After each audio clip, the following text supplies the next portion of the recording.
ఆంధ్రప్రదేశ్ రాష్ట్రం అధికారంలో ఉన్న తెలుగుదేశం పార్టీకి చెందిన నేత ఎమ్మెల్సీ అయిన బుడ్డా వెంకన్న రాజీనామా చేయడం ఏంటి అని ఆలోచిస్తున్నారా? ఆయన తెలుగుదేశం పార్టీకి రాజీనామా చేసి ఆ పార్టీ అవినీతి అక్రమ పాలన మీద అనుచిత పోరాటం ప్రజలతో మంచి పేరు సంపాదించుకోవాలని వైసీపీ తీర్థం పుచ్చుకోనున్నారు. లేదా ప్రస్తుతం తెలుగుదేశం పార్టీ నుంచి వైసీపీ వలసలు మొదలైన నేపథ్యంలో బుడ్డా వెంకన్న తెలుగుదేశం పార్టీకి రాజీనామా చేసి వైసీపీలో చేరడం ఖాయమని లెక్కలు వేస్తున్నారు. కొంచెం మీ ఆలోచన అడ్డుక వేస్తే ఆ విషయం చెప్తారు. అసలు విషయం ఏమిటంటే ప్రస్తుతం ఏపీ రాష్ట్రంలోతో పాటు రాజకీయాల్లో ఊపుతున్న ఏకైక విషయం రాష్ట్రంలోని ఆర్థిక రాజధాని ప్రాంతమైన వైజాగ్ తీరంలో కొన్ని వేల ఎకరాల ప్రభుత్వ భూములు అధికార పార్టీకి చెందిన చిన్న చితక నేతల దగ్గర నుండి మంత్రుల వరకు దోచుకున్నారన్న ప్రధాన ప్రతిపక్ష పార్టీ అయిన వైసీపీ వర్గం నుండి సిపిఎం పార్టీ వరకు పలు పార్టీలు చెందిన నేతలు చేస్తున్న ప్రధాన విమర్శ ఇదే విషయం గురించి. సాక్షాత్తు అధికార తెలుగుదేశం పార్టీకి చెందిన సీనియర్ నేత మంత్రి అయిన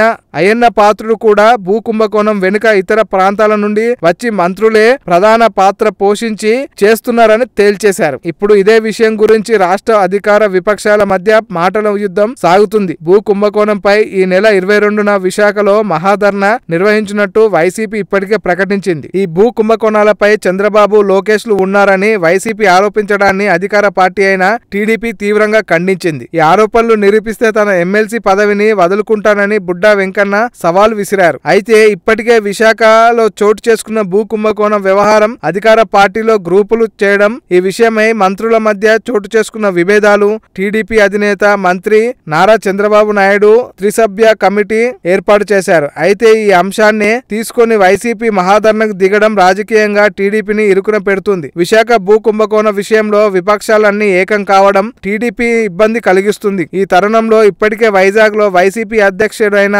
గుడివాడ అమర్నాథ్ రెడ్డి ఈ భూ కుంభకోణం వెనుక ఎవరెవరున్నారన్న విషయం గురించి బయట పెడతానని ఇప్పటికే ప్రకటించారు. దీంతో అమర్నాథ్ రెడ్డి ఈ కుంభకోణం వెనుక ఎవరెవరున్నారన్న విషయం బయట పెట్టడం ఖాయం. తనకి ఎమ్మెల్సీ పదవి బుడ్డా వెంకన్న రాజీనామా చేయడం ఖాయం అంటున్నారు రాజకీయ నాయకులు.